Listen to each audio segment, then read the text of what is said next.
اعوذ باللہ من الشیطان الرجیم بسم اللہ الرحمن الرحیم۔ وہ صورتیں جن میں صرف روزے کی قضا واجب ہوتی ہے۔ نمبر 1، کسی کی آنکھ دیر میں کھلی اور یہ سمجھ کر کہ ابھی سحری کا وقت باقی ہے کچھ کھا پی لیا، پھر معلوم ہوا کہ صبح ہو چکی تھی تو اس روزے کی قضا رکھنا واجب ہے۔ نمبر 2، کسی نے سورج ڈوبنے سے پہلے ہی یہ سمجھ کر کہ سورج ڈوب گیا ہے افطار کر لیا تو قضا واجب ہے۔ نمبر 3، بے ارادہ کوئی چیز پیٹ میں پہنچ گئی، مثلا کلی کے لیے منہ میں پانی لیا اور وہ حلق سے نیچے اتر گیا، ناک یا کان میں دوا ڈالی اور وہ پیٹ میں پہنچ گئی، پیٹ یا دماغ کے زخم میں دوا ڈالی اور وہ اس زخم کی راہ سے پیٹ یا دماغ تک پہنچ گئی تو ان صورتوں میں صرف قضا واجب ہے۔ نمبر 4، کسی نے روزہ دار کو زبردستی کچھ کھلا پلا دیا تو صرف قضا واجب ہے۔ نمبر 5،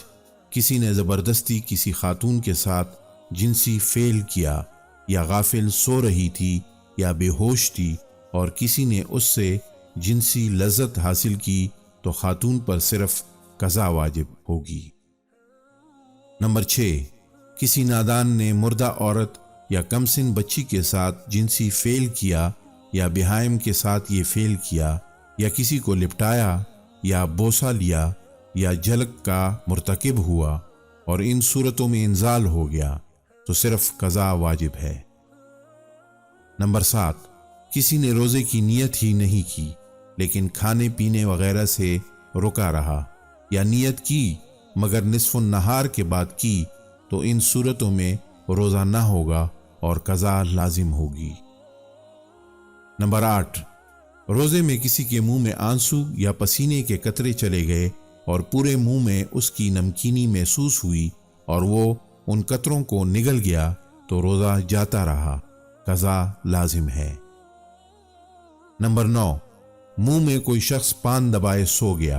اور صبح صادق کے بعد آنکھ کھلی تو صرف قضا واجب ہے، کفارہ واجب نہیں۔ نمبر 10، روزے میں کسی نے قصداً منہ بھر قے کی تو روزہ جاتا رہا اور قضا واجب ہے۔ نمبر 11، کسی نے روزے میں کوئی کنکری یا لوہے کا ٹکڑا یا اور کوئی ایسی چیز کھا لی جس کو نہ بطور غذا کھاتے ہیں اور نہ بطور دوا تو اس صورت میں روزہ جاتا رہا اور صرف قضا لازم ہوگی۔ نمبر 12، روزے میں کسی خاتون نے اپنے مقام خاص میں کوئی دوا ڈالی یا تیل ڈالا تو اس صورت میں صرف قضا واجب ہے۔ نمبر 13،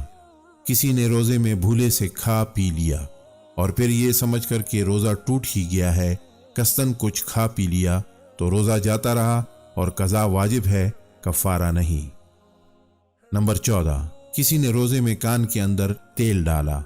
یا جلاب میں محمل لیا تو روزہ جاتا رہا اور اس کی صرف قضا واجب ہے، کفارہ نہیں۔ نمبر 15، کسی خاتون نے علاج وغیرہ کی ضرورت سے اپنی اگلی شرمگاہ میں اپنی انگلی داخل کی یا کسی دائی وغیرہ سے داخل کرائی اور پھر ساری انگلی یا انگلی کا کچھ حصہ نکالنے کے بعد دوبارہ داخل کی تو روزہ جاتا رہا اور قضا واجب ہے، اور اگر دوبارہ داخل نہیں کی لیکن انگلی کسی چیز میں بھیگی ہوئی تھی تو پہلی ہی بار داخل کرنے سے روزہ جاتا رہا اور قضا واجب ہے۔ اسی طرح اگر کوئی خاتون اپنی شرمگاہ میں روئی وغیرہ رکھے اور سب اندر غائب ہو جائے تو روزہ ٹوٹ جائے گا اور قضا واجب ہوگی۔ نمبر 16، جمع اور لواطت کے علاوہ جنسی لذت کا کوئی ایسا فعل کیا جس سے عادتاً انزال ہو جاتا ہے،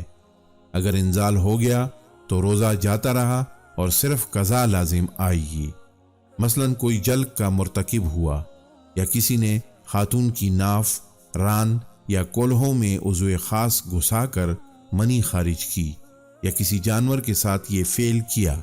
یا کسی خاتون نے کسی دوسری خاتون کے ساتھ حصول لذت کی کوشش کی اور انزال ہو گیا تو روزہ جاتا رہے گا اور قضا لازم ہوگی، کفارہ واجب نہ ہوگا۔ نمبر 17،